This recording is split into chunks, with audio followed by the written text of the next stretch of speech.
down, coming out of PE town. Drink, find a shot, never mind your liver, get to Gino's spot. Gino's spot. Get to Gino's spot. Gino's spot. Have a laugh, have a giggle, and exercise your middle. Have a Gino shot. Gino's shot. Get to Gino's spot. Gino's spot. Get to Gino's spot. Gino's spot. Have a laugh, have a giggle, and exercise your middle. Get to Gino's spot. Gino's spot. Ladies and gentlemen, welcome to Center Stage.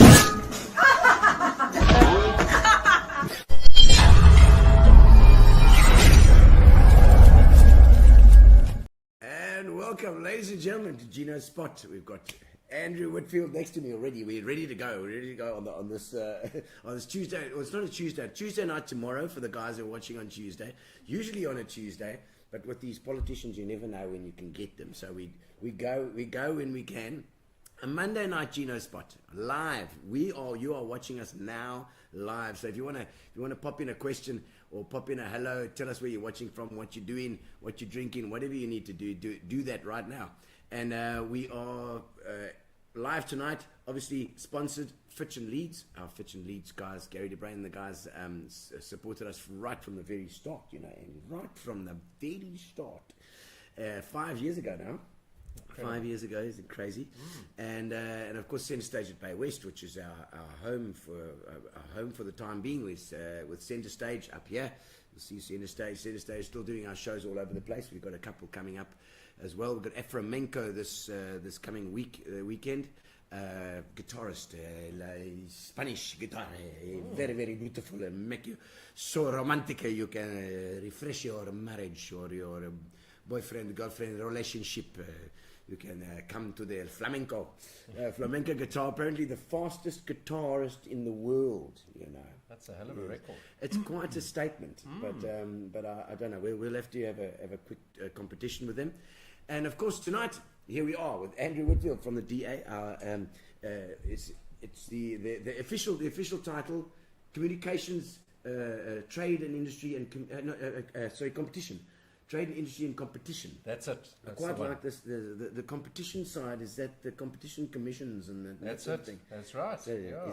Is that stopping big corporates from eating up everybody else? Is that what It's hopefully supposed to sort of inject some competition and fair practice in the market. Fair practice. So it's an interesting space. It's not without its controversy like everything else, but it's a very interesting space. I'm sure. We'll get to all this stuff, and I'm not sure. I think we should probably start off with the politics, maybe, and we'll end off with a little bit of personal stuff as well, because I think the people need to get to know our deputy minister as well, which is fantastic. The GNU has been for me, and I think a lot of people, it's been a lifeline. It's like finally something we can actually look and say, wow, this can work, this can do something. Yeah, I think it gave a lot of people hope. I mean, It was really an incredible moment in 30 years of South Africa's political journey. Our constitution gives us 2 weeks after the election results are declared to put together a complex government in a complex country, and we put together a government. We've survived 10 months. We've gestated. We're sort of still figuring each other out, and there's no civil war. It's everybody's. I think everybody's in it. And it's particularly from the ANC side and that side as well. We've always as traditionally DA area warmer. You come from it's a different angle. So you always want the competition. You want the opposition and the ruling party in this case to buy into it, and I think they have as well. Yeah, I think that our constitution forces us to some extent to, as I said, within those 2 weeks to come up with a workable coalition government. We did that. I think it speaks volumes for the people of South Africa. I think it speaks volumes for the institutions of our democracy, which are resilient.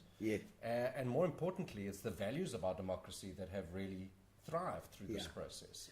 And it validates, I think, the political process to a large extent.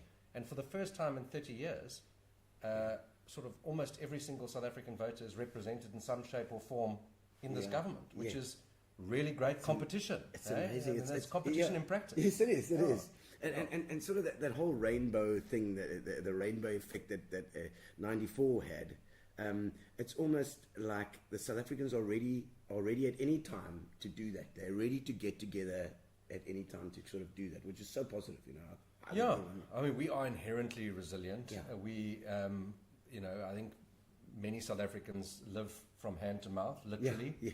But also South Africans are constantly uncertain about the future, right? We come from a complex past. We found ourselves in 1994. We lost ourselves a little bit over the Jacob Zuma years.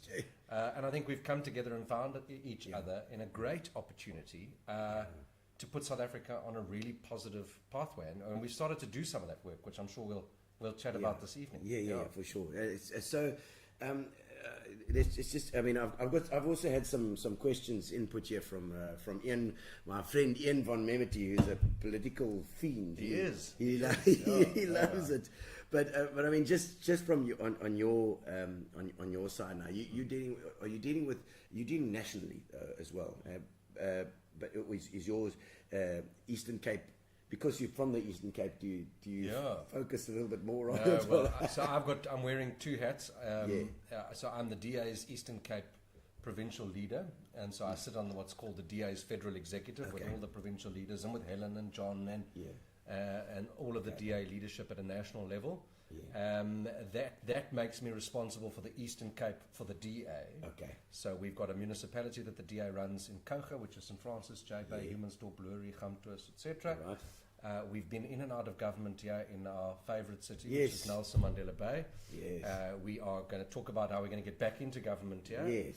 And then our mission is to strengthen the opposition where we are a little bit smaller in other municipalities and to try and grow our footprint. Okay. And then on the government side, after the election, John Steenhuisen asked me to become the Deputy Minister of Trade and Industry. Yes.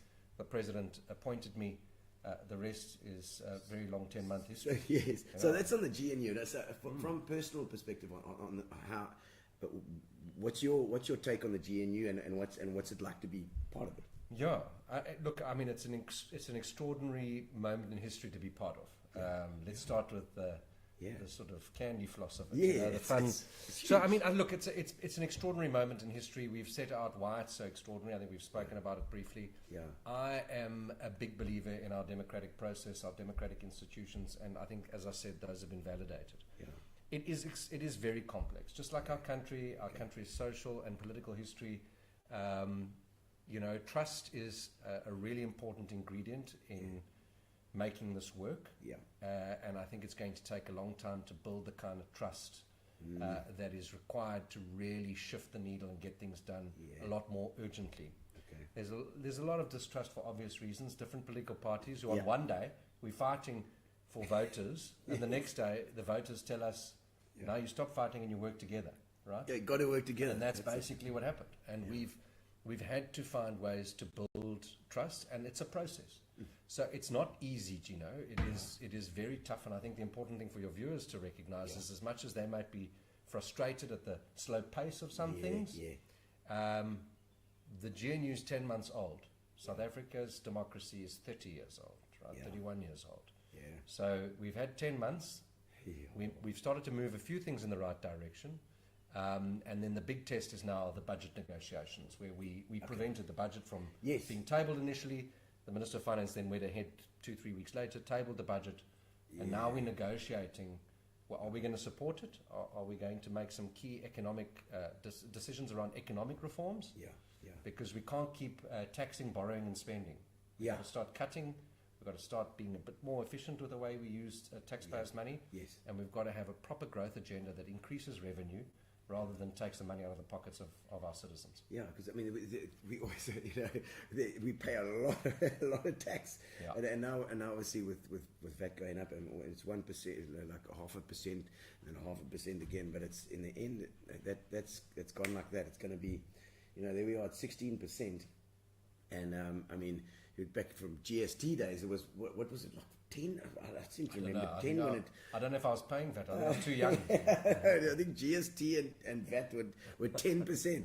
And I mean, surely is that just a sign that our economy has been shrinking for those years? I don't know, but it's a tough one to take more money from. Yeah, I'll tell you what. Well, this is what we've said, the DA in the GNU and a few other parties. We've just said you cannot continue to try and tax this country into prosperity, right? Exactly. You are taxing South Africa into poverty, to further poverty. You're making it harder for poor people to get by, having to pay more tax on the goods that they need. You're making it harder for people to trade, to do business, to grow, to invest in their businesses. We have to start making the difficult decisions. And for me, one of the most positive things about the GNU is it is forcing the difficult conversations which have been avoided that will lead to the difficult decisions that are needed in order to get things going. Whether that's the sort of holy cow of BEE and reviewing that. Let's review it. Let's look at the evidence. Let's see. Because the indicators for me that tell us that we've been moving in the wrong direction are higher rates of unemployment, higher rates of inequality, a debt to GDP ratio that's grown from 26% to 76% over the last 16 years, which indicates South Africa's running out of money. We've got to grow the economy. Debt to GDP. I mean, that's your people. That's every one of us is holding that debt in the end. Absolutely. It's the biggest line item in the budget. Is financing our debt, and so that's just not sustainable. So I think that you can in the GNU you can rely on the DA to really force the difficult conversations, which will lead to the difficult decisions being taken, which are politically unpopular, but absolutely necessary. And I mean, Trump's talking about tariffs and things from America's side. What about, I mean, you're dealing with trade and industry now as well. You're probably looking at what sort of how to approach tariffs. How do we, as a country, approach our own tariffs and things like that? Well, one of the things that Donald Trump said in February, he says something new every day. He does. Which keeps us on our toes. But he said that he's going to treat VAT as a tariff. So if we were going to increase, you'll recall the first proposal in the budget was 2 percentage points on top of the 15. So what he would have done is he would have applied a reciprocal 2% tariff, which would have been 17%. No, 17%. So it would have been 17% on goods sent into the United States, right? So they're actually looking at that stuff as well. Well, they're looking at different things. They haven't made a final decision, but I think at the moment looking at reciprocal tariffs. So what we charge the United States is going to charge us, and that then brings into question the nature of AGOA, which is the African Growth and Opportunity Act. Because that comes into 2025 is when they've got to make a decision. Is that right? I mean, when do they do it? At the end of the year. So AGOA expires as a piece of legislation in September. Congress goes into recess in August. So we've got 4 or 5 months really to try and get that across the line. Wow. There is a lot of good work being done in Congress, people trying, but I think that it is a very, very difficult thing to get right in the current political environment. The new administration in the United States has got a very clear view that the United States has been taken advantage of by its trade partners, and therefore any sort of unilateral preferential arrangement like AGOA would be seen to be unfair. Right? It's unfair on America, but it's like we get a lot of goods from America. America gets a lot of important goods from us. The relationship is, I think, mutually beneficial, and I think that what has to happen here, there's a lot of noise. It's getting pretty hot in the kitchen. We've got to turn down the temperature, turn down the volume. We've got to get around a table at that point and say, right, this is what a deal looks like. This is what we think is fair, and then you have a proper negotiation. But we can't negotiate over social media. And, this whole thing of putting out these things on Twitter or X or whatever it is, or Facebook or something. It seems crazy. Like there were always these channels, these political channels that you could go through from between countries for the official, the official story. And I feel it's just getting. There's so much noise. There is a lot of noise. I think it's the same in our political environment. What happens with social media is something sort of goes out, it becomes viral, right? Nobody's sort of verified the information. And everybody believes this. And then, let's say it's something about the DA, and then all of a sudden you're getting attacked by people. You don't even know what you're being attacked for. What is it for? What is it that happened? Let me explain this. But now in politics we say explaining is losing. So you never want to be on the back foot. You've got to try and be on the front foot. Yeah. So it's a very dynamic space in which to communicate, but it's not a very good space in which to negotiate. And I think it's important that we stress the point that, you know, the United States is our second largest trading partner. We enjoy a trade surplus with the United States. We have always really had a good trade relationship with the United States, both with human capital and products, and South Africa has every intention of making sure that we repair some of the damage that's been done, and making sure that there's a proper deal and conversation that can be had to move it forward. I think because I saw Helen Ziller talking about possibly getting Tony Leon in there as the ambassador, as the new ambassador, because we had what was his name? Was it Rasool? Ibrahim Rasool. Ibrahim Rasool, and you know, I'm not a Trump. I don't love Trump, but let me tell you, but I think you need somebody there that can still keep the waters still. Yeah, what you need is a really consummate diplomat. Ultimately, yes.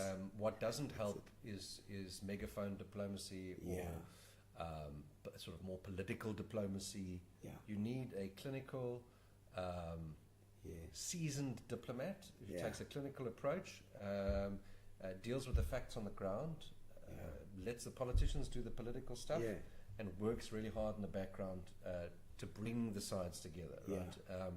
And with the current situation, you are going to require someone with experience, which Tony Leon does have. He has a political background, right? But I think that after this recent experience, I'm sure that President Ramaphosa and the leadership of the GNU will hopefully make the right decision. And I think this is an important point for your viewers to know. It was always been customary that the president sort of makes these decisions, right?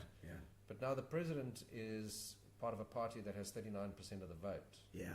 So you can't just continue doing the same things over and over. One of the other strengths of the GNU is that we all have different ideas, different networks of people, relationships. The DA's got good relationships in the United States and the European Union and England. You must utilize those. You use it very. And I don't think we've fully utilized the diversity, the strength in the diversity that we have in the GNU politically, from a policy perspective. I think there's so much more room for improvement. I mean, is that not the strength of the countries, the diversity? You know, and like you say, with those relationships as well. South Africa has kind of over since '94 anyway, has had this sort of idea that we can be in the middle somewhere. We've got the BRICS on one side, and we've got America and England on the other side. You know, so we've always been walked that middle path. Difficult path to. It's a difficult path to walk, and some people will say, "Well, you need to pick a side, right?" So here's what I say. I say we need to pick our national interest, right? We must make decisions that are based on our national interest. Some of the highest rates of unemployment, highest rates of crime, highest rates of inequality in the world. Our national interest must be in repairing those things, right? So the partnerships that we form from a trade perspective, economically, etc., and the relationships we had in our foreign policy positioning should be based on what is in the national interest. Now, the government of national unity has told, we've said inclusive economic growth and job creation is our number one priority. And I know it's more complex than this, but we need to try and declutter and focus on everything we do must lead to that. Job creation. So if you're running a trade deficit with one of your BRICS countries or so, but you run a trade surplus with the United States, you need to be realistic about the relationship. You need to be pragmatic and engaging about it. And I'm confident that we're going to be able to follow through and have a deal that will be beneficial to both South Africa and the US, but also, look at other markets and not become complacent. I know that you're taking a little trip over there. I'm just going to switch this little thing off here. It's making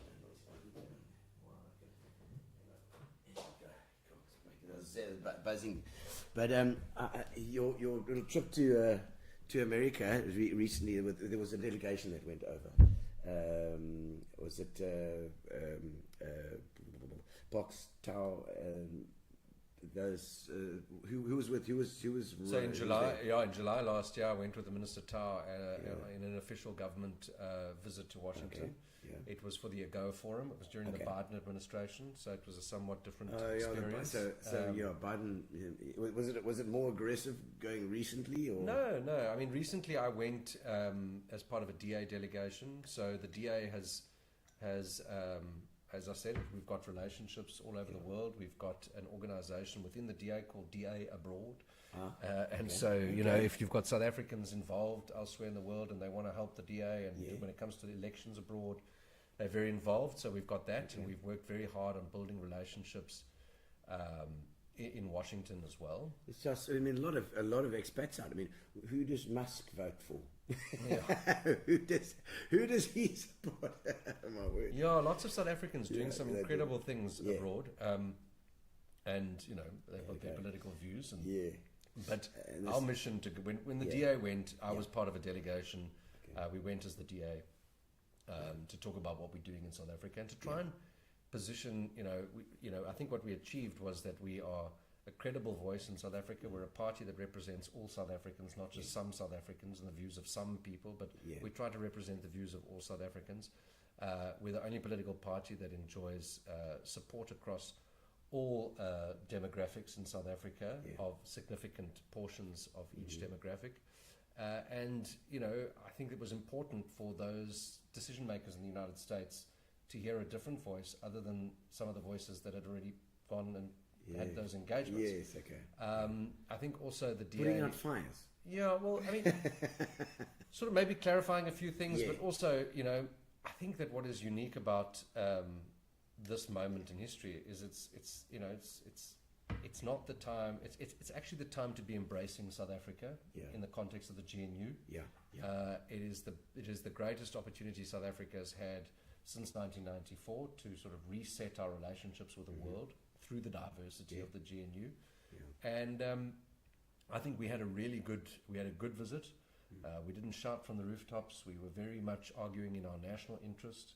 Good. We went there not to badmouth anybody, Okay. but to put the facts on the table and to say South Africa is a meaningful partner, and that we hope that we can turn the volume down and the heat down so that we can have a proper discussion and negotiation about what matters for both our countries. Yeah, absolutely.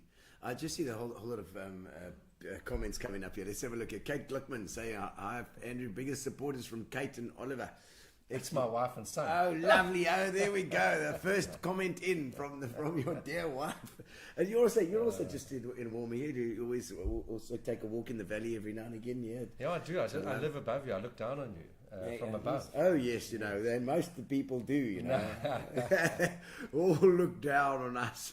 Dave Hazelton saying, how's it, Dave? Here's another DA councillor there. Janet Pullen, she says she's watching. Janet. And Titi Baloo says, also watching as well. Hello, Titi, nice to see you. Let's see who's are they talking to each other in the comments as well. Melinda Bauer, hello, Melinda, nice to see you there too. I see little pictures coming up here as well. And there's Celine. Oh, excellent. I'm glad to see you're all watching. If you have any questions and stuff, please feel free. There we go. Ward 2. That's Sean Tappan says, how's it as well? Oh, nice I to think see we should you. ask my wife why she's still using her maiden name on Facebook. Oh, really? Oh, my word. Excellent stuff. Azaron Vardy as well. John is my leader. There we go. And John Steenhuis, you get on well with the guys as well? Yeah, no, we've got a great team. We're very lucky. And, to get to be the leader of a political party, the second biggest party in South Africa, and to deliver this outcome that we had with the GNU, and to make sure those negotiations go well, it's a very stressful job. I mean, you're damned if you do and you're damned if you don't in politics to a large extent, and that's part of the territory, and we must all accept that. But John's a hard worker. He's led us into this government of national unity. We've got a good team. I think that South Africa is very lucky to have many public representatives who really sacrifice a lot to do this work. And John's one of those.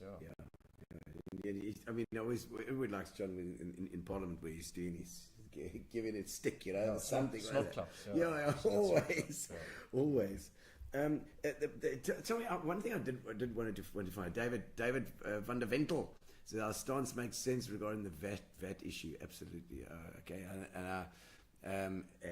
Like you said, the tariff, like it's 17% tariff all of a sudden, bang on there because of. Look, I'm not saying that is the case. It's what was Could tweeted, be. right? It's what was tweeted. That VAT would be considered as a tariff. But I think that the point is that all of those decisions need to be subjected to proper negotiations, and hopefully we can get a better outcome than 17%. But that would be devastating. Yeah. I mean, Nelson Mandela Bay, from the automotive sector, citrus, and other sectors. Yeah, we just went. It's like mohair. I think 75% of the country's mohair comes from here. Yeah. 30% of the dairy, which is fantastic for the farmers around here. The farmers around here, Lower Albany and all the way up to St. Francis, Humansdorp way. That really has grown then. Wool has always been a thing for Eastern Cape, and citrus obviously as well. Yeah. And then the automotive is this big behemoth that's also it seems to always be teetering on the edge. It's like German companies, American companies that can just and it's gone. Although we like to live on the edge in South Africa. Although with GM, we did make our own thing with Delta for quite a number of years. Yeah. But that seems to be always on a knife edge. Does it feel like that from a government stance? Yeah, I mean, everything. I mean, being in government at national level, everybody will tell you that, their industry is the most important, and this is a crisis, and that's a crisis, and you often feel like a firefighter. You're running around, trying to put out fires, and we've got challenges with the steel industry in South Africa. We've got challenges in the automotive sector with competition coming from China. Mittal, what's it? So, do you know what the story is? That I haven't actually followed that recently, but if you're looking for a complex issue to unpack really? in a 3-hour session, we can go into news? steel economics. But but basically, so ArcelorMittal has a Longs steel plant in Newcastle, and they've been saying for some time that they've been struggling, and government has. I know Minister Parks Tower has been very sort of engaged with that issue, trying to find a solution. But ultimately, what we need to do in South Africa is make sure that our construction industry is supported by affordable inputs, right? We can't also make it too expensive to build. Yes. So otherwise, we're never going to get to you're building. talking tariffs again here as well to protect them. Yeah. So we'll have to have a follow up on it because it's a developing story. But there is a review of steel tariffs that's underway at the moment to see. We're looking for a bailout. I think it's a couple of billion. Look, we don't have a tremendous amount of money left, as I said earlier. That's some of these issues force us to make difficult decisions. So we'll have to see.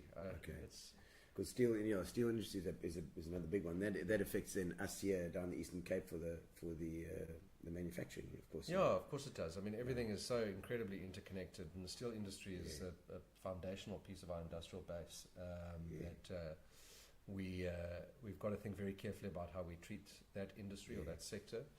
But the Eastern Cape, as I was just saying, it's an extraordinary province from an agricultural perspective. What we've started to see is a lot more value addition. There's got a great company in Kucha, IDZ. I don't know if I'm allowed to name and shout out, but it's called Dynamic Commodities. It's a great business, and they turn fruit into ice cream, and they export it all to the United States. And they do that under a go. Is that those little ones in the skin? Yes, they actually use the skins. Little queen pineapple. Yes. Sunshine, sunrise, I don't know what the branding is. The company is Dynamic Commodities, and they do extraordinary work. And amazing. The other thing I wanted to say is just in the diversification of Nelson Mandela Bay's economy. It's a very industrial city. It's got a very strong automotive history. The world is changing, and we need to change quickly with it. And a huge shout out to the incredible work that the Nelson Mandela Bay Business Chamber do. Yes, in Denise being proactive and grabbing this challenge. Really, it's a hot potato. And doing everything they can to open the eyes of the world to the potential of Nelson Mandela Bay. They're really doing way above and beyond what an ordinary business changer shooting does. above their weight. Denise Van Hastian, I love you, man. She's a straight talker, and she's the right person to be leading that whole thing forward there too, and getting involved there. She's got a great team as well. Very good. And of course the whole private sector supports. Now, what I wanted to find out is there's the government channels. Okay, so there's Rasul and Lamola, whatever, they're doing their thing, and yourself and the guys are going over and doing the government stuff. Is there sort of almost a parallel channel with the private sector?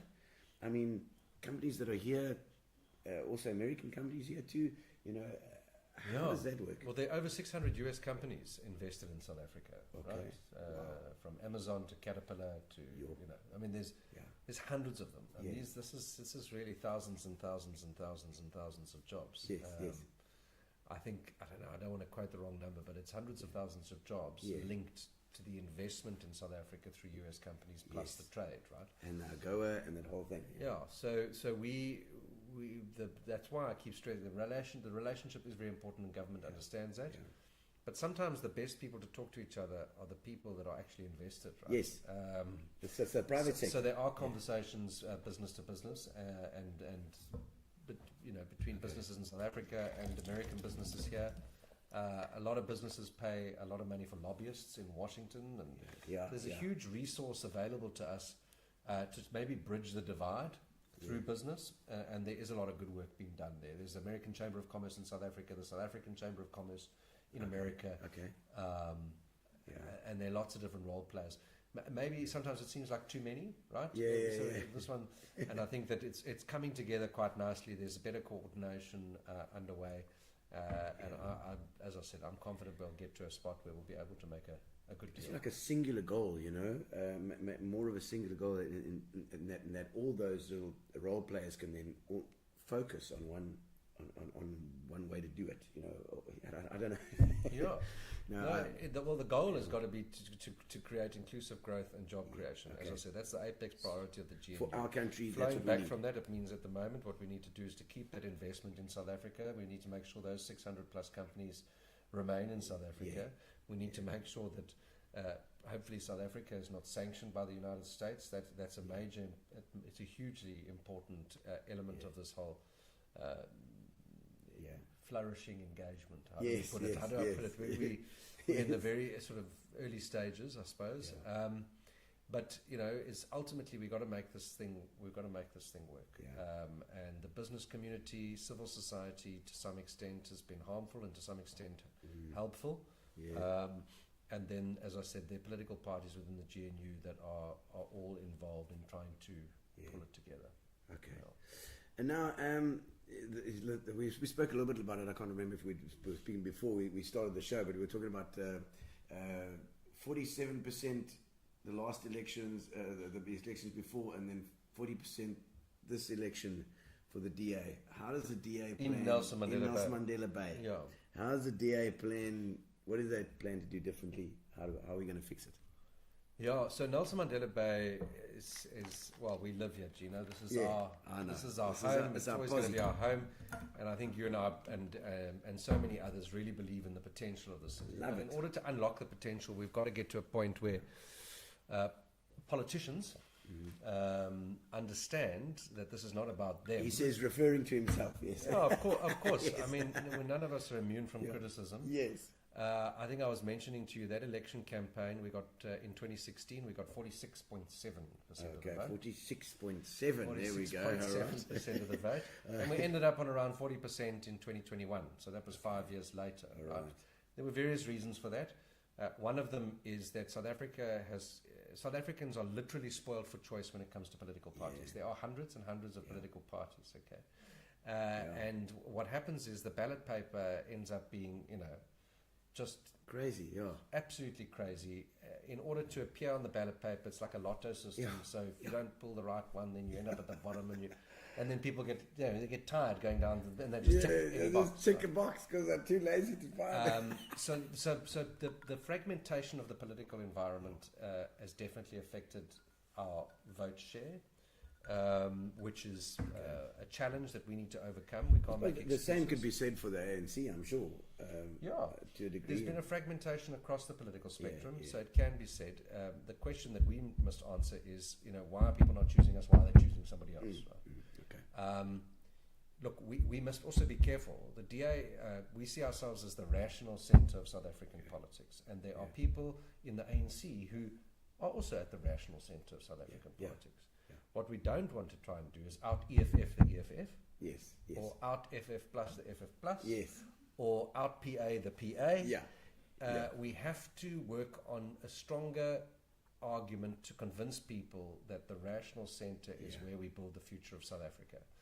And, it's not always as sexy as the populists. Yes. Because when you're a populist, you can shoot from the hip and you can say whatever it is that you want, and it sounds great at the time. And let them eat bread and Yes. let them eat cake. And Eat cake. Let them eat bread. Let them Populist, eat cake. yes. So the populist thing. So populism as there's been a resurgence of populism over the last few years as the political system has failed to deliver on the sort of democratic dividends that have been expected by the people. Yeah. There's been a complete failure of basic functions of service delivery in municipalities.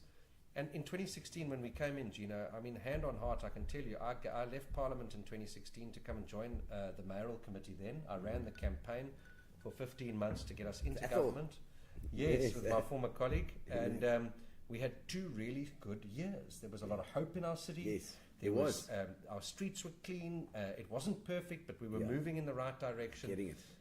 We then got back into government for a short period of time under Mayor Banga, and then we got into government again under Retief. Yes. And when Retief came back into the mayor's, or when he got into the mayor's office, I think for 8 months, we could also feel that hope come back. Yes. We could feel that sense of change. There was a sense of urgency to get things done and to fix the basic things. Yeah.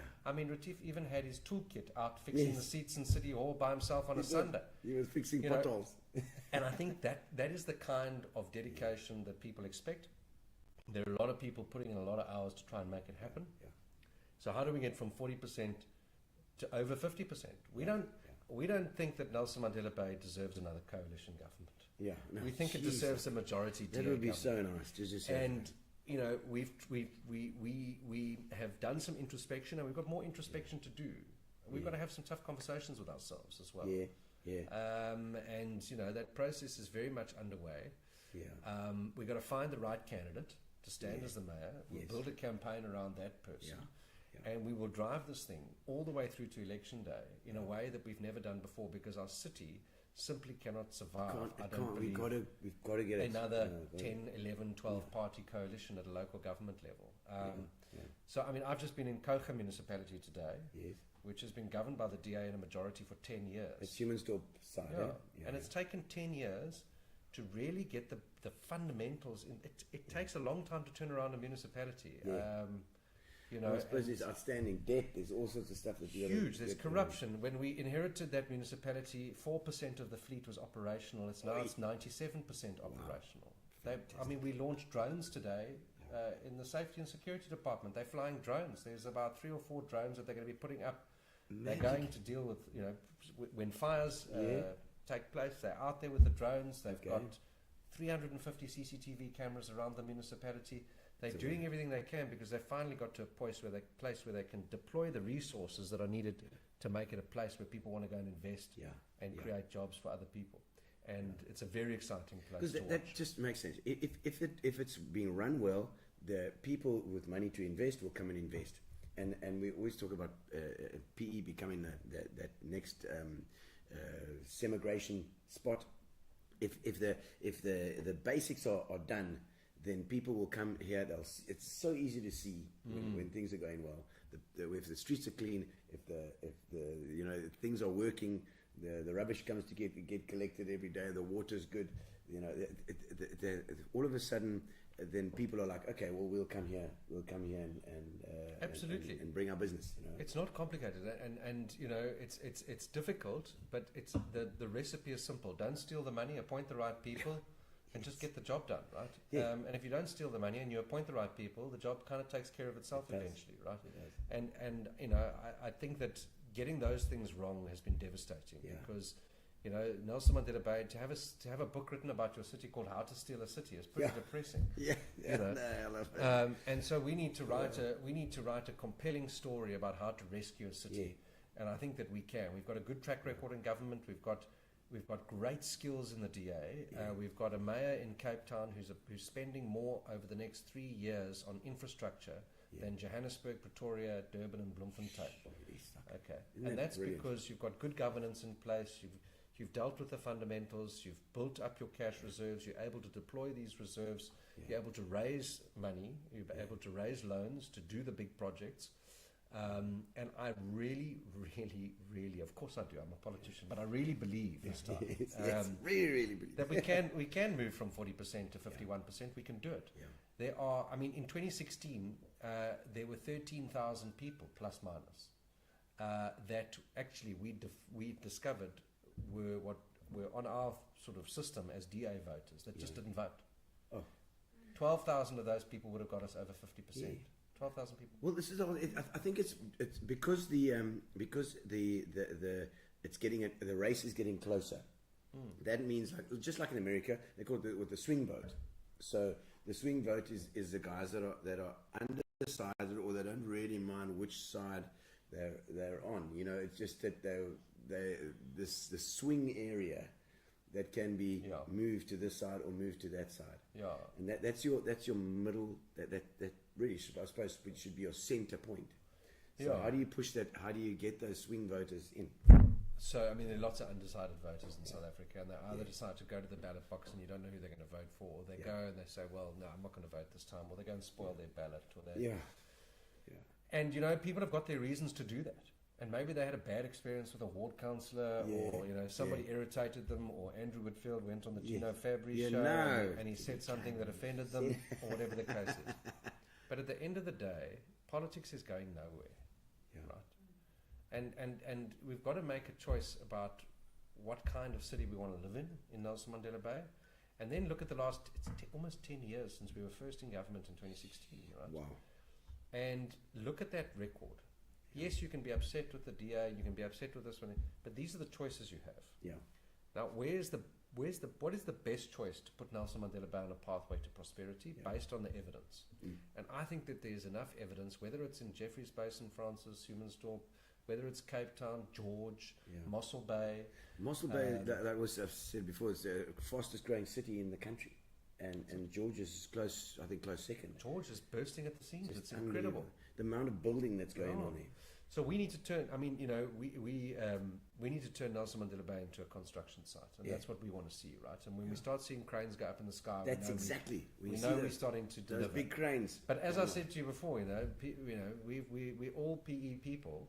We want it to do well, but we don't want it to do too well because we don't everyone to discover us, and then they come and flood our beaches. The best kept secret it is. Don't tell anybody about Sardinia Bay. No. I mean, I see these cruise liners coming in at the moment, which is so promising. Very exciting. And also, I don't know if it's got anything to do the SAS. What was it? One of the Navy boats was in here the other day. Okay. And I think sorting out the bay. Okay. Which is great because all of a sudden there was no bunkering in the bay. Oh, good. You know, there was no. I just saw not very many ships in the bay for a while. Yeah. Because the bunkering story is another. And I don't know if you've had any dealings with this, but it was a big issue that the guys are just coming to the bay. Bunkering fuel and then buggering off. It's an under-regulated space. The Minister of Forestry, Fishery and the Environment is that where is Dion George. He's a DA. He's a DA minister in the GNU. He's just intervened on a critical issue around the penguins and the bunkering. So it was him. So it was Dion George. Because I don't know if he's the one who sent the ship. I tell you what, I think it might have been because I saw this. We saw it in St. Francis when we saw in P, and all of a sudden there's just no ships in the bay. And only in the harbour, which is where they should be. Yeah. You know? So I think that what's happened is companies have taken advantage of a loophole, or there wasn't sufficient regulation. The minister has been very focused on that issue. It was something that I was dealing with before when Minister Creasy was the Minister of Environment, trying to get them to resolve. But yeah, I think that we've got on the penguin and bunkering situation. Yeah, okay. We've got and something the going, general something aesthetic happening. of the bay. I think it's moving in the right direction. Something happening there. Now, I mean, trade and industry, is that involving ports and the trains and the... No, that's the Department of Transport. Yeah, But I mean, okay. obviously, we have a sort of a role to play because trade goes through our ports. Industry depends on ports, rail, etc. So the minister works very closely with the Minister of Transport in the economics cluster of government to try and overcome some of these hurdles. Yeah, because there's so many trucks on the road, and I think it's obviously a much bigger issue. It's a national issue. The rail system, Yeah, look, it's a massive problem. We've had a lot of vandalism of infrastructure in South Africa, and it's like a catch-22. People are vandalizing and stealing metal because they're unemployed. Yeah. But in order to deal with the unemployment issue, you need to get the trains working. But if you put the trains there, you can have a derailment. And it cost you more money, right? So some good news on that front. Yes. So let's start with the bad news. South Africa has the worst ports in the world. Oh, right? good. Okay. Among the worst ports in the bottom, certainly the bottom third, so far as efficiency and performance. And that's all up. I mean, our ports are just really struggling. The Minister of Transport on Sunday had a press conference to announce what's called a request for information, to solicit information from the private sector and to evaluate the appetite to concession our ports and concession certain rail lines, where the private sector and government would work together. Okay. So to effectively bring the private sector on board, to partner with government to resolve some of the issues and to operationalise that section of rail line. So from Gauteng to the Bay, there's a rail corridor that desperately needs to be up and running. Denise and the team will, I'm sure, be delighted to hear that there's some movement there, because I know it's a big issue for the Bay in getting product up to Gauteng and Gauteng down to the Bay. And then the ports, the turnaround time in the ports is just absolutely critical from specifically on the agricultural products, but even importing materials into South Africa for the manufacturing industry. Well, this is the whole thing. The importing, and in the particular case of the US as well, is that South Africa should really be the gateway to Africa. I mean, are we looking at that as being the gateway for Europe, for America, for our ports then eventually to be that good? What is our competition doing? How's Nigeria? So there's a lot of competition. I mean, I think that for a long time we've been complacent about our role in the world and on the continent. We now compete neck and neck for the biggest economy on the continent between Nigeria and ourselves, right? Is it okay? I'm thinking like Rwanda and these places that have really had growth. There's massive growth in Rwanda and Gabon and these places where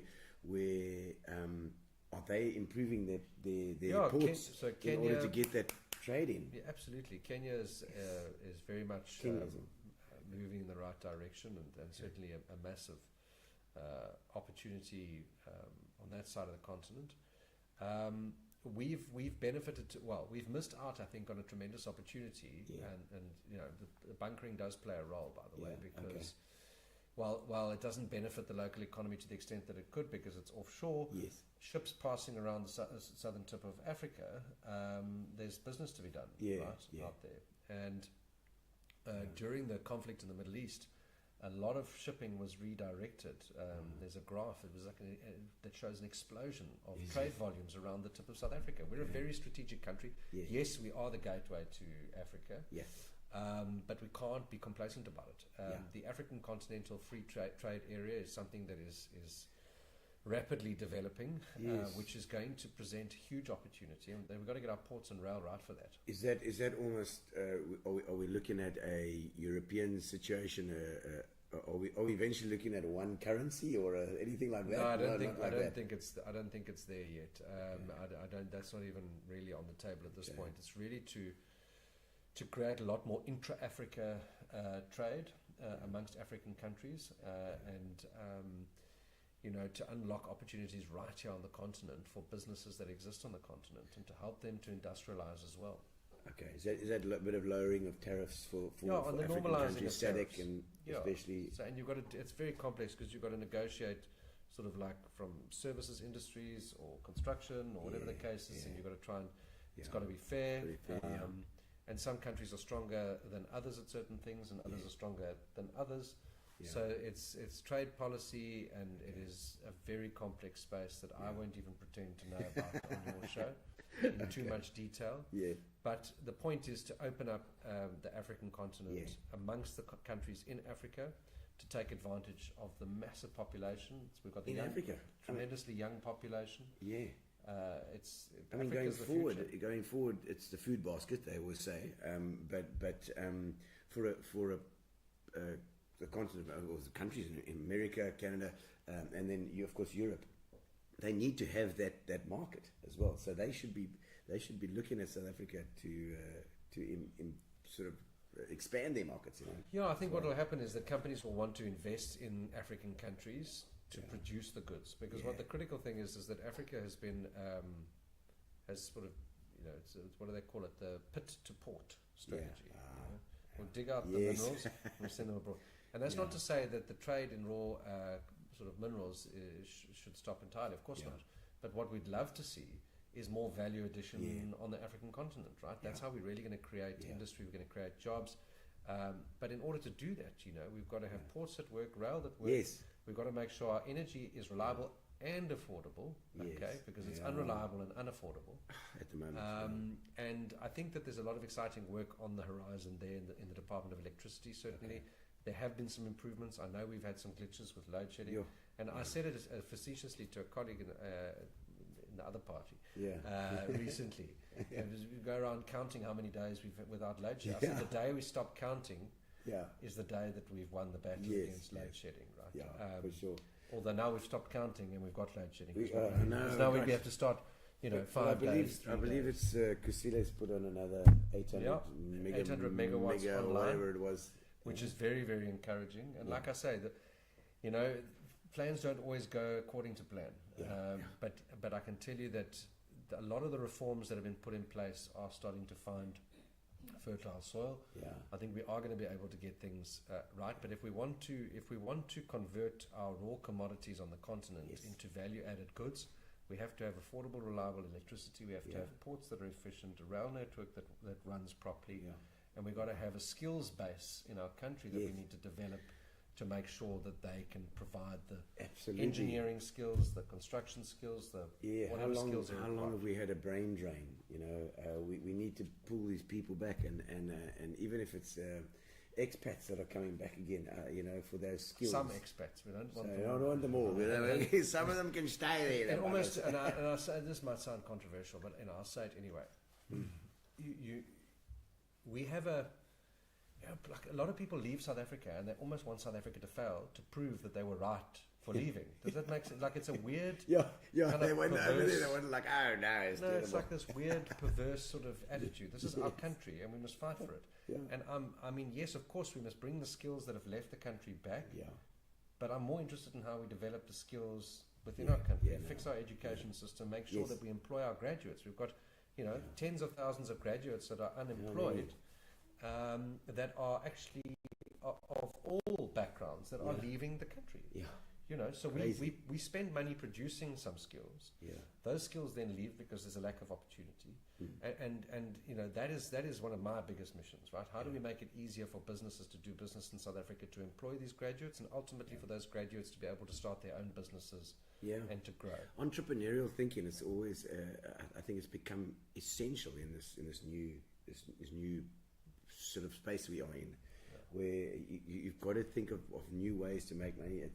The old jobs, the old things are technology is often making them redundant. It's no longer the state will give you your work. Either you've got to do your own thing. You've got to build something yourself. Yeah, there's a great Xhosa saying that says "Vukuzenzele," which means, you know, get up and do it yourself. Right.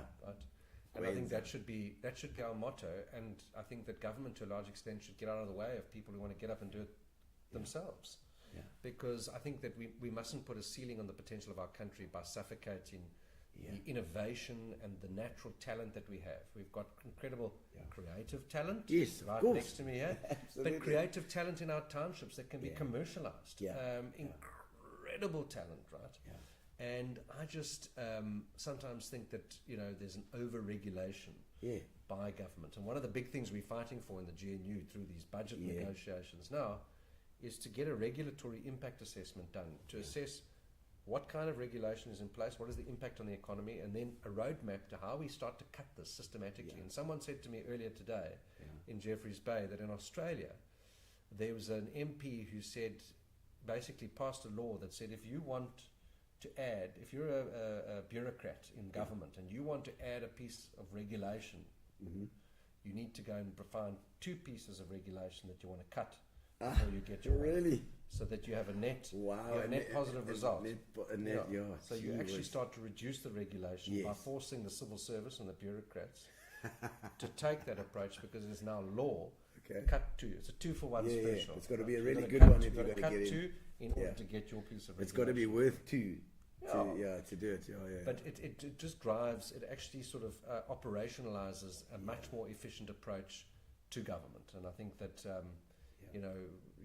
we make a lot of laws and we make a lot of regulation, which I think sometimes is important. There's regulation that is absolutely critically important. Measurements of tables, all sorts of, but there's standards that need to be complied with in industry. But I think we make it a little bit too difficult for entrepreneurs to really reach their full potential. Well, I think that often it's a tax situation. So tax reduction for entrepreneurs, I think it's a fantastic plan. It makes when those tax negotiations come around and you're there in the GNU, Andrew. Just think about the small guys. No, but you see, this is small to medium business. I'm sure. But you're right, though. I mean, Kate is in the manufacturing business, in a small, medium-sized manufacturing business. It's tough. Manufacturing is on the decline in South Africa and has been for a long time. The margins are so small. Margaret Andrade is there saying how's it? Great team nationally, and of course the EC. Thank you, Andrew. She says, let's have a look at some of these comments going. Charles Dutoy. I've just seen Charles recently. He's a great guy. He's a great guy and a guru on the HR. Yes, as leadership guru. I just saw him this weekend. He was tasting wine. That's what HR people do in their spare time. Kwanele, my question would be, the Provincial Leader, in 10 years' time, how would the NMB be looking like, in being honest, he says? Okay, well, I think that's a great question. And I think in 10 years' time, just like Coga Municipality, we can have clean streets, a municipal fleet that works instead of our refuse trucks being broken into and vandalized. We can put rules in place to prevent politicians spending 90,000 rand on BMWs to go to Mthatha. I think I saw him this weekend. It was just ridiculous. We can create a city that is clean, that is dignified, that is safe, that is growing, that creates jobs by creating an enabling environment for businesses to come and invest. And I want to tell you that the opportunity, we spoke about it briefly, about semigration and people moving to the coast. Cape Town's become too big and, sorry Mayor Jordan and Lewis, it's become too big, busy and expensive. George is bursting at the seams. And I raised Cape Town and George because they both got airports. Lots of people have moved to St. Francis, but it's got an airstrip, but not an airport.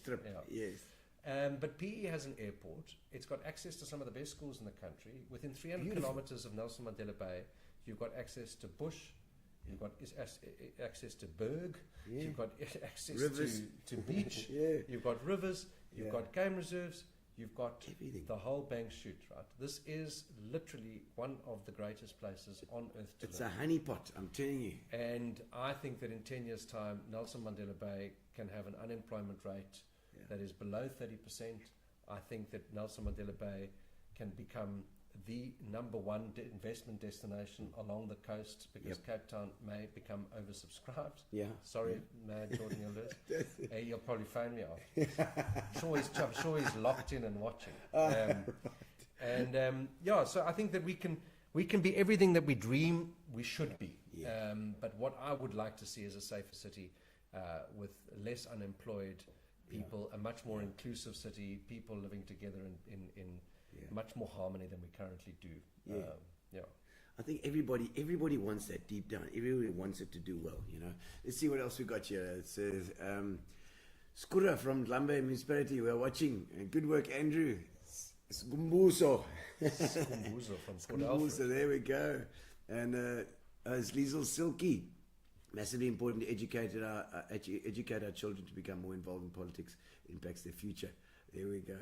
Thank you, Oliver, for leading by example as well. Noxie, watching from NMBM. Excellent from the municipality. Great. Noklele is that. Cherie, evening from Dispatch. How's it to the patch? We love you guys. Let me tell you, the Hague and the patch. Can I tell you, Dispatch is a really great example of a community that has not sat back and waited for the municipality in its current state to resolve its issues. I think a really important point. There are a lot of great people in the city doing great things in their little patch. And if you go down Target Cliff, you'll see the island outside my house. Yeah. There's an island with weeds and there's an island without weeds, because my old man is my neighbor and he goes out there and he cleans the weeds on the island, right? And I think when Retief was the mayor, when Retief was the mayor, he had this thing of, adopt a pavement and take care of your own sidewalk. And I really want to shout out to everybody in across South Africa, but in Nelson Mandela Bay, who are doing such great things to keep our city clean and tidy, and some of them are on the, I can see that in the comments. Yeah, for sure. Let's see. Tanya, for sure. How's it, Tanya? High school kids in rural areas need to be exposed to potential careers before choosing grade 10 subjects. In Marcel, the kids are only exposed to domestic workers, gardeners, municipal workers. You're right. I think that ties into I saw Ramaphosa saying that the one thing that they've neglected is that early childhood development, and that's so important. You were saying that you were into a bit of teaching. I would have loved to have been a teacher, but politics captured me. It does. And it became. Politics became a career from the age of 28. But I actually, I wanted to give back, and I suppose politics. Did you study teaching as well? Yeah, I was in the process of doing it when the politics bit actually. So it was. I had to choose a path, and my brother's involved in education. I've got great friends who are really dedicated educators. Some of the most special people in the world, doing extraordinary things for the future of our country, the Minister of Basic Education is very much part, Sibiwe Gwavupe, she's very much part of this renewed effort to revive early childhood development, because if we don't get the foundations right, it becomes very difficult to deal with it down the line. Yes. Yeah. Well, Philip is a teacher as well. She started Elson Academy, so she's got big ears now listening to this. Gaynor Johnson, great show. Looking forward to living in the Blue Bay in 2026. Is that 2026 the next election? That's the next local election, but it might end up in the early 2027. So the election has to take place within 90 days of the previous local election, which was in November 2021. Okay, so so it might they'll be push January, it. February. They push it as late as possible. These people. The story. We need a Gordon Lewis in Jordan Lewis in PE. Well, there's only one of him, so we'll find somebody who can do the job. Here we go. Chad Kramer.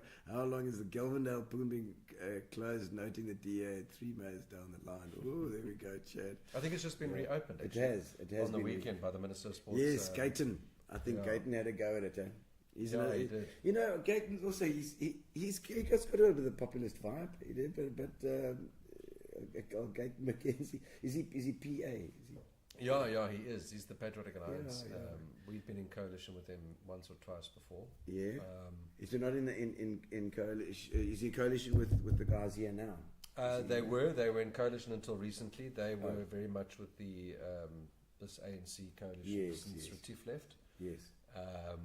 And now we're in the GNU with them. It's all quite strange. Because he's also national now, isn't he? I think, Gayton. Was he from? I can't remember where he was. Well, he tried to be the mayor of Beaufort West. Beaufort West, that's what emphasis on tried. That was it. And he is now the Minister of Sport. Yes. Very proud of his record as an ex-convict. Yes, he was the gangster. He was the gangster. Well, I can't remember exactly what his rap sheet was, but he certainly has a colourful history, and he's got a colourful attitude to the GNU and the work that we do. Okay. But yeah, I think South Africans are ripe for populist politics, and that's a very dangerous space to be. It's dangerous. It is dangerous. doing exactly what people want. Say what people want. Say what people want, but you don't necessarily have to do it. Well, we'll see. Okay, so Ian from Memeti's got one or two questions here that he's given me, and I always, he's going to be listening at some stage. He says, how can the DA retain talent of color here, black talent? He says Musi, Herman, Lindiwe, Van Dam, Boloy, they've all gone past. There surely has to be a cultural shift without losing principles, he says. Yeah, that's an Ian from Memeti question, yes. if there ever was one. Yes. Ian cut straight to the chase. So look, I think he's listed 5 names there, yes. And I think that there's a perception, and I think that to some extent it's unfair. Yeah. There's a perception that the DA is losing black leaders hand over fist. Yeah. But nobody turns around and says, but sure, there are hundreds of black DA councillors across South Africa. Yeah. We've got a Minister of Basic Education, Siviwe Gwahube. Yeah. She doesn't look like me. We've got a Minister of Digital Technologies and Communications, Solly Malatsi. Yeah. Right? Yeah. We've got councillors. We've got our Deputy Chief Whip in Parliament, Bakolile Nodada, who's from the Eastern Cape. We've got a pipeline of talent and leadership in our organisation. And I'm not saying that we don't need to do things differently. Yes. Because is that cultural thing changing? Yeah, I mean, I think that maybe Ian will like this answer, and he might want to jump in. But the Eastern Cape is a very unique place politically for Liberal politics, because the Eastern Cape is a very diverse province. I come from Stutterheim, which is more towards the central part of the province. Classic. And, the way I grew up is very different to someone who's my mate who grew up in Cape Town. Sure. Very different. Yeah. I grew up speaking isiXhosa fluently as a young child. Mm-hmm. I grew up very much immersed in Xhosa culture. Mm-hmm. Our politics, I think, is shaped to a large extent by the history of the Eastern Cape. Yeah. And I think that a lot of people in the DA in the Eastern Cape have a different perspective to, people in different parts of the country. Yeah. And I think that is a good thing. And I think that we can communicate our offer in a way that's more accessible to all South Africans. Yeah. But I think it's unfair to say that we have this major problem. I think that there are things that we need to maybe tweak. And we get faced with some criticism about, the perception that we're a white party. Yeah. But it's a perception, right? It is. There are more black South Africans that vote for the DA than the UDM. Yeah. Right? Yeah. Than the PAC. Yeah. Than the PA. Yeah. Then, so we don't take that for granted, but we also have to acknowledge that there is a reason that people from all backgrounds and race groups and social classes vote for the DA. Not in the numbers that we'd like, but the potential to grow for us is massive. Yes. And we have a very deliberate agenda. Our philosophical view of the world is that we want to build an open opportunity society for all. Mm-hmm. And it's the for all component, I think, what Ian is saying. We need to strengthen that and to become more culturally accessible without losing sight of our liberal values and principles. Yes. That can be done. It's a style and tone thing, I think, to some extent. But I wouldn't say that we have a sort of catastrophic problem. No. He also, and I think we can see over the years how that culture has shifted. From the. I mean, we were talking earlier about the old days of the PFP and Jan Smuts and Lord knows what else, but that whole the liberal thing has. The whole garden has changed completely now. So since '94, when it was still very one side and the other side, it really has moved across. And like we were talking about, this whole swing vote thing is starting to happen here. It's still not where other countries are, because we've always had this apartheid thing before that's messed things up really from the beginning. Oh. But I think it's slowly but surely the whole thing is coming together, So we've got to position ourselves as the party where that settles, right? Yes. We want, if we're going to be, and we are, I mean, as I've said earlier, we're the most diverse political party in South Africa that represents every single community across the country. We're in government in the KwaZulu-Natal province. We are in government at the national level. We're in government in 35 municipalities and the Western Cape. Yeah. One municipality in the Eastern Cape, and we're going to win more in the next local election. And Nelson Mandela Bay will be one of them, and if it's not, you'll call me back here and you can find me. But we really, in order to do that, we have to grow amongst black South Africans, right? This is the biggest segment of the population. We understand that, and we are committed to doing that. But I do think it's important that your viewers understand where we've come from. The DA used to be called the DP. From 1989 to 1999 or 2000. Yes, Tony Leon. And Tony Leon and some others before him. But in 1994, the DP got 1.7% of the vote. And the Business Day newspaper wrote an article or story that said the DP is a desolate shack on the political landscape. Okay. 5 years later, under the leadership of Tony Leon, the DP went from 1.7% to 9.6% in 1999. It then became the DA from 2001, 2002, if I'm not mistaken. 2006, we won the city of Cape Town. 2009, we won the Western Cape province. 2011, we started winning more municipalities. We can't do that without black voters. Right? So, you know, and I think that you can look at any DA team anywhere, and it is the Rainbow Nation. It is absolutely the Rainbow Nation, and I'm really proud to lead this team. So hopefully, like you say, that it can settle in that middle ground. Yeah, it is. I mean, politics are very fluid at the moment, but a great trend coming out of the last couple of elections is that South Africans are no longer voting purely on the basis of historical allegiances. Now, that's also a risk for the DA, because people have sort of, well, who did my mum and dad vote for, and then I'll vote, and then, okay, who are we going to vote for? And it's sort of become like, you know, I don't want to call it lazy voting, but it's like you kind of fall into this, like, okay, my family does this, and therefore I'm going to do. That's not necessarily the same thing anymore. People are now demanding more from their politicians. That is a good thing. People are saying, actually, I voted for services and I'm not getting them. It is a good thing. There's a maturing of our political democracy, our democracy, and the way that people treat politics, that I think is very healthy. And I think that if that can triumph over the populism, South Africa will be in a much better place. And it's trying to make the rational centre sexy again. Whereas the populism is automatically, it gets people's blood pressure up, it gets them excited. We've got to figure out a way to get people excited about populist the rational left, centre. populist right, whatever it is. And almost in South Africa, you almost see it as like a middle left and a slightly more left. You know, with the ANC, DA sort of fits into the DA should be in the middle left, you know, but it's almost in South Africa. It's almost almost to the right.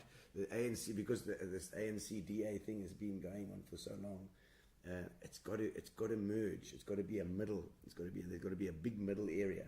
Well, we'll see. I mean, we certainly don't want to.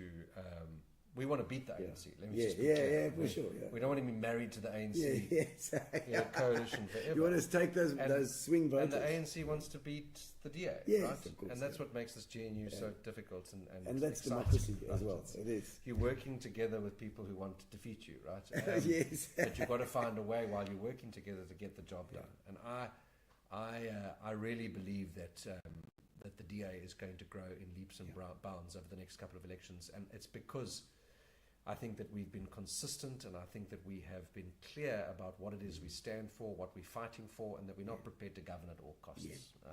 And that we've proven that here in Nelson Mandela Bay. Much to the frustration of a lot of people, you know, just say, oh, please just go into government. And we say, but, you know, we've tried this recipe before. We've tried that recipe. And in fact, we made a very generous offer to the ANC. I don't know if you know about it. No, on the 16th of September last year, we went to the ANC in this province and said, we will work together with the ANC in a two-party coalition, just the two of us here in PE, in Nelson Mandela Bay. Because we've both been in coalitions since 2016 with smaller parties, and it hasn't worked. Let's make a plan. They've been eating us, they've been pulling us apart, playing us off against each other. Let us get together, let us try and rescue the city together, and they declined the offer. They declined it. So we've decided that was September last year, you're saying? September last year. So we took a decision that we will be the strongest opposition we possibly can. Yeah. Try to hold them accountable. Yeah. But We've got to take it. ultimately, what we've got to do is win a majority in the next 51%. That's what we need. We need to get industry again, to get money coming in, to put the money in the right place. Let's do it. Okay, so just before we get into the little getting to know you section here as well, I've got the worst or most nerve-wracking political moment that you've ever had, and then also the best one and the worst one. So I'll start with the best one. Yeah. The best political moment I ever had was when we won our 46.7% of the vote in Nelson Mandela Bay, and then we knew that we would put together a coalition and that we would run the city. And it was the 3rd of August 2016 was the election. The 5th of August was the Friday.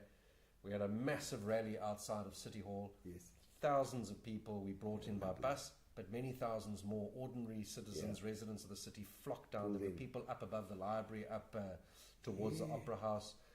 It was a surreal experience.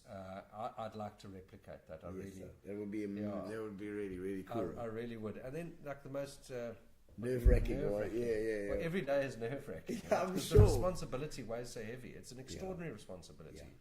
But I think the most nerve-wracking moment would be every time we've been counting votes before an election result is announced, because you put in so much effort and you're waiting for it.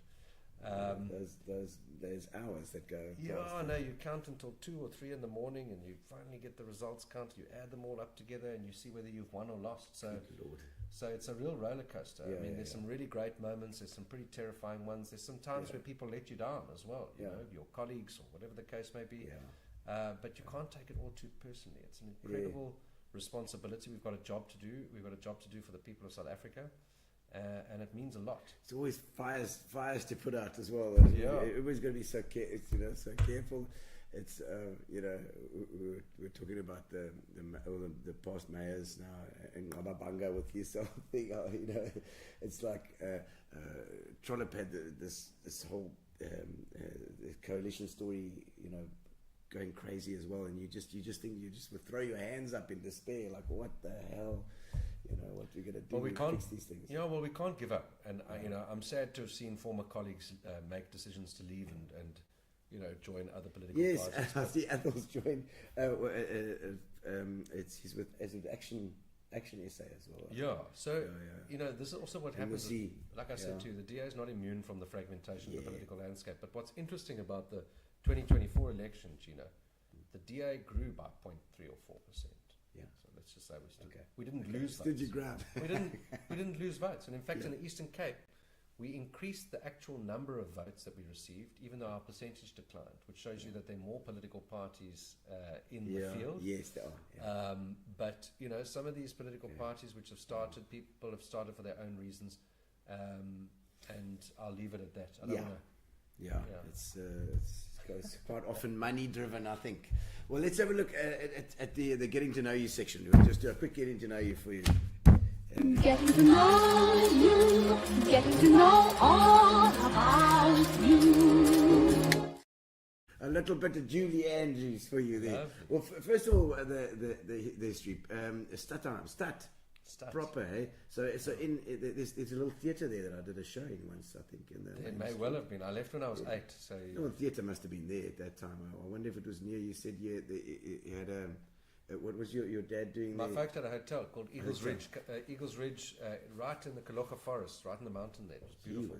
In the mountains, so out of town a bit. Just out of town, We've also done a couple of shows at the Country Club, Yes, that's an establishment. Musha parties there. Yes.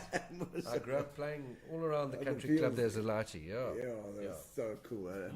And Stad is great. It really, really is cool. Very special community, great people. Yes, and also part of the whole German, Baron von Stotterheim. Yeah, Baron von Stotterheim. And of course, Dordrecht and Heidelberg and all these Frankfurt, Berlin, all those German. I believe the story was that they had a whole lot of German settlers there, and they brought a whole lot of Irish on the Kennaway and various other ships, Irish women and young girls, and they just put them in a camp next door and they would just let nature take its course. Oh, is it? Okay. Yes. All right. So the original. We didn't get German, those history books at school. No, they didn't tell us about that stuff. So that's why the Kenaway at Wrecked eventually wrecked there. It was in the bay and it wrecked. And that's why they got the Kenaway Hotel in East London. Yeah. But So I've got German ancestry. So I mean, that whole area around Stadt and King Williamstown, all those areas, lots of German heritage. There are lots of Germans in there. Okay, so let's do it. And you were at St Andrews as well, Grahamstown? Yes. Yeah, boarding school. Years. Yeah, boarding school, 5 years at Rhodes. I mean, at St Andrews. St Andrews. Yeah, made lots of great mates there. Going back for my 25-year reunion. Oh, really? I think in May. I believe that you had to be in a house, so certain houses there. What was boarding houses. What I was was your in Merriman House. Merriman. Yeah. He was in Merriman, guy, for the old Andrians. Cool, man. Yeah. And I mean, boarding school for you, was it good? I mean, for the most part. I mean, eventually you get over the tough times. You form really great relationships. It's difficult, you're away from home for the first time. And when you're 13, you think you're a big book, but you're actually a little kid. Yeah, no, and you go to boarding school, and we were farming in the Free State, and so it wasn't exactly around the corner. And you had a ticky box in those days. You couldn't just pick up your cell and make a call. You could tap it. You had to, tap it. You could tap 1, 2, 3, 4, 5. 1, 2, 3, 4. Yeah. So we had the ticky box, and we had to phone home and write letters and all that stuff. And so it was a great adventure. And my middle brother joined me for a couple of years before I left. How many brothers and sisters you got? I've got 2 boys. One lives in Canada, in Vancouver. Okay. The other one teaches at St Andrews, so he and then coaches rowing and that. And all right. Yeah. Okay. So I saw that we actually raised money for that boat then, because we did a show there once in the big boat up in the rafters. The rowing.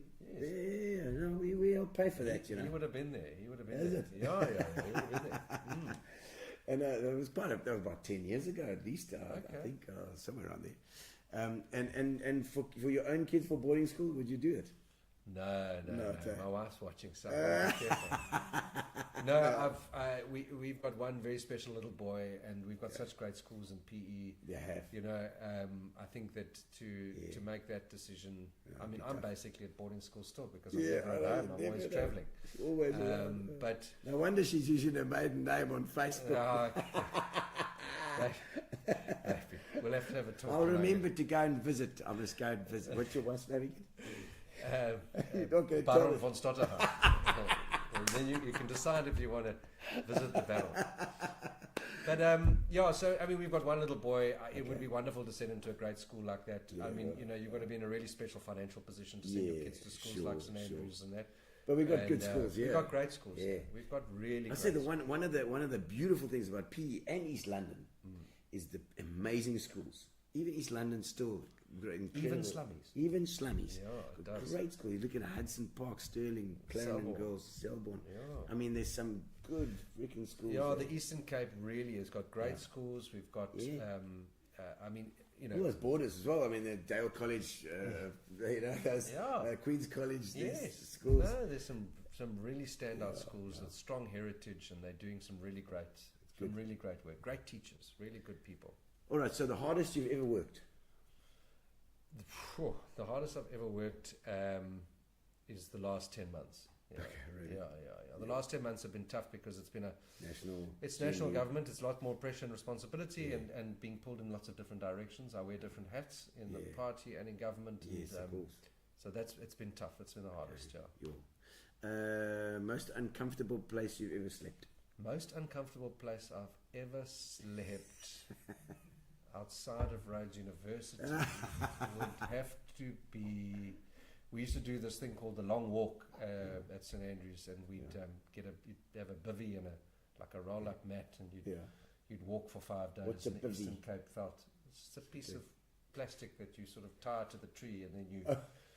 like a hammock. So basically, like on someone's farm, like Table Farm outside of Grahamstown, walking and hiking and sleeping on stones and like Kamstaldraad, Kamstaldraad. Build character. I say Kamstaldraad. I love that. Jeez, okay. How has your life been different from what you imagined? I don't even know what I imagined anymore. What were you thinking when you went to Rhodes for the first time? Teaching. Here we go. No, when I went to Rhodes, we were sort of thinking from weekend to weekend. I think it was sort of like hand to mouth with a body with a pint glass. and a pint glass. Yeah, there we go. So we, I knew I always wanted to be involved in politics. Okay. I just got involved a lot younger than I thought I would. And so who does that? Who says I want to be involved in politics? Well, my family's been so involved in politics for such a long time, and my grandfather worked with Helen Suzman in the PFP and was PFP. There we go. He was the MP for PE Central, John Malcolm S.